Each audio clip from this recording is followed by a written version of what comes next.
asedan ka awurade se enenso wode akyeye na ye nyina ya ba behiem na ye hwɛ saa dwumadie ye do ase se wo choose saa program isi time with the diplomat minim se wa fie na ye nso ya fie pa na wa wunim adwuma no ɛso diplomat adwuma yi wo ha no wanya call kwa ha ko yesi o ye a lot of research se de be ya wo de be som woman anu nti ana America kray hunhu ye no na ide awurade asese wasade ya babiu na memamu nyina akwa aba sama me nso akwa aba enne show yi minim se woni beje ho because ya head ato ye boase ana ye be kyerɛw ade ye nam onyankopon nim die so akyerɛw se nyankopon bɔ ade no odi tumi ma nipa se ye ni niema nyina so na before so bitima di niema so gi se wote niema ase eno na ye hya ase se ye tichi niema about elements no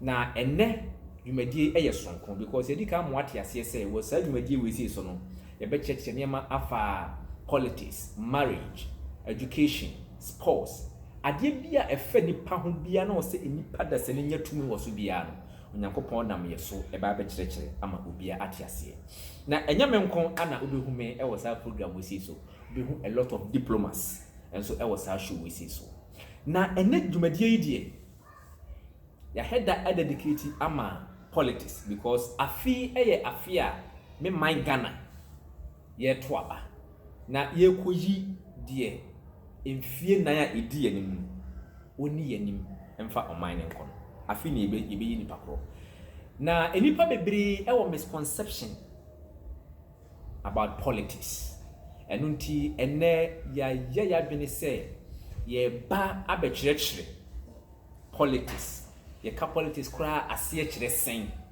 said ye be ya misconception ana timkan bi nipa wo politics ho no ne nyina ebe firi ho no ne santi no menche ho kra ye be ko straight to your topic politics aye ka ho asem se ye ka se politics a menua no enya dia ehu na nya bone soso minim se nkrofo bebre akyerɛkyerɛ politics se enya dia wo se wode ho gim efiri se nkrofo bi awurawura mu a o ma ye ade no basa ama enya akono enti ye ta ka se politics is a dirty game but ade ba akwa mpese won so wote ase ne se ebere bia obehu se bibi eye fake bia no e kyerɛ se original e wo ho enti se bibi ye dirty na se clean one no e wo ho nyankopɔn ne je politics ho minim se wo ye shock an ne je politics ho pa na ni ya agi hu nti no ana osoma ne ba e ma ne ba asase we si so obeti ase e wo dwumadi we si so ye ka se politics a sa ka se enye ye kasa efiri oman bi a ye fe ni Greek omuna omo philosophies e kwan a omo fa so mbebu mu man omo hyehyeye omo kasa mu omo de sa word ne bae na omo kasa politics a Greek kasa no politica ase kyerɛ sɛ the affairs of the state or the affairs of the city say eniema efa oman ho sana ase kyerɛ na politica yi sɛ oye mu hwehwemu pa ekɔ deep a ni root word ana ne fare ba nyina egina kasa bi a ye fa ne politia ewo Greek kasa na saa politia yi nso so no sɛ ohwemu a ekɔ besia sɛ ase kyerɛ sɛ oman ba ana citizen ebi kura kan constitution na tobo ase na me chechi sɛ be ya beti ase yi politia no eno nso so yenya free kasa mienu ba ko ye police ni eye city ene di nya metropolis ne na sefo police ana politimaya sa politimaya no enso ase kyerɛ sɛ I am living as an active citizen of the state. Politimaya, I am living as an active citizen of the state. Enti sa politia no, two words, police and politimaya no. Okabumwa, ete se enipekua wo mu edu mu ho ehye amamuo ana enhyehyɛ ya ɛwɔ ɔman a ɛwɔ mu saa na politics no ase kyerɛ.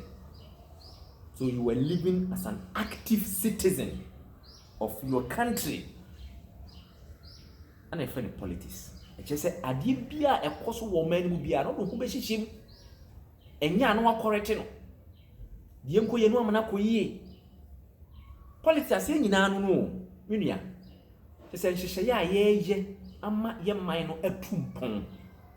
Nhyehyɛ a yɛyɛ sɛ deɛ ɛbɛyɛ a obi biara enso so ebenya ne kyefa.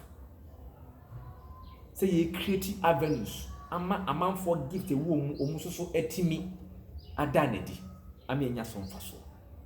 Enti omamu kwan fa so bu man ye behyehyɛ obeye wei odi beto ha obeye wei afiri ha obeye sei ene fa ne politics. Enti enya dia ehu na anikam sem ne sɛ mekaze mi sɛ Nyankopɔn ani gye ho. Na tie I know it will shock you. So what factor konkron na na se ubie ofa bia e friend Genesis chapter 1 verse 26 to 28. What kind of Bible no say, and God created man in his image. And he said, the man that I am creating that man to have dominion.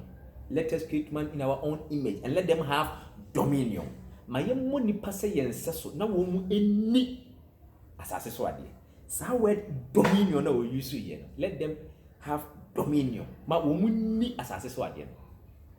In a sense, I said to say let them have politics. Let them do politics. Why? Because dominion in Hebrew word no eye masha. Masha no another word say Hebrew mu here mamlakat. Sa mamlakat. Another word be as I radar. Na radar yes how another word they mukot. All these words no let them have control. Let them have authority. Let them have rulership. Let them decide what will happen on earth. In other words, let them do politics. Simple. And you see, God originally gave politics to man. But enipa ni muntia oka say momu ni asase so ade no se ne di asase so ade eye nhyehyeye obehyehyye enema se de be enema nyina ebe work in accordance with what God wants. In the politics and na make say Nyankopon ni je politics and say obi eye politics no oye no dirty way a and just Nyankopon eni nyem Nyankopon e de politics ma nipa na opese ye no se de ono no nhyehyeye de etie.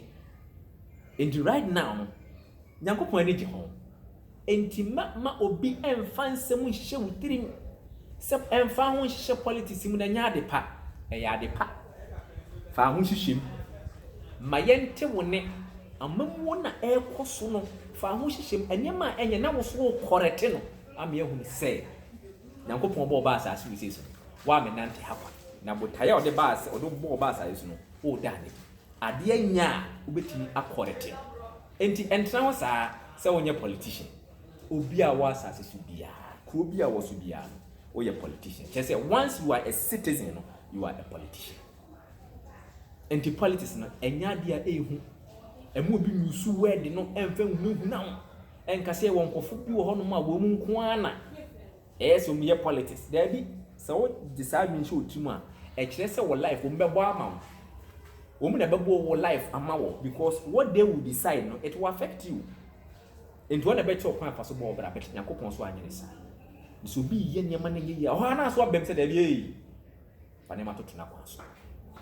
Enti politics de enya de boni na eni kasem ne say so hwe Bible mu a Acts asmafo nyuma no itia eye aduonu wienu ichi mu a eye aduonu mo hye Acts chapter 22 verse 28 ebra ye hye osmafo Paul a ye bu no o use word bi esre keke so je ni di nkita ho no waka chen say I am a citizen of Roman Empire. Okay, citizen, the word no use here. Politia. In other words, I'm a political being. Paul said, I'm a political being, I'm a citizen.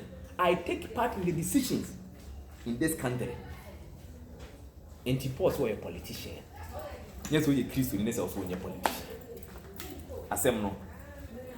What you say, and I say, won't yes. Tia won't yes, India. Anna Iosa. Then when you say a goose by HHD, when you air bar also. Politics in yard money. And yard money cry. It was so. Afi a year abatwo afi ewo ye man garden. Baby biara who biara. So say. And you won't free. Found Mushim. So you won't free one. A beer dear one pen, and I won't sabeka. You try ye nya any pen you know a woman did not say young true muswaba. Name fat on mine and show munsa. No only dear.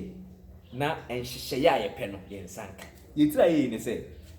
Umi and Nuna, Eddie again be pen. Inti, and then. You will win when she say, said you see quiet, send a pen. When she says, said you see quiet pana. Nini chino. You be who say, where the other boy, Matthew Mabra, where the other boy, with the Namwa, where the boy, with the Amwa, and tea, the empesek, the Catunia, the Seminian, a battle, family, corner cotton. Now, why decide the open? A movie and country say politics. Now we show we see some country. A bekoso actually. Your next show make sure who deserves to be a leader. Inti, Mr. Wa koso never ne shema manfo. Na ya bekoso edit the akenya ama. A radin count. So I ask for it. Bye bye.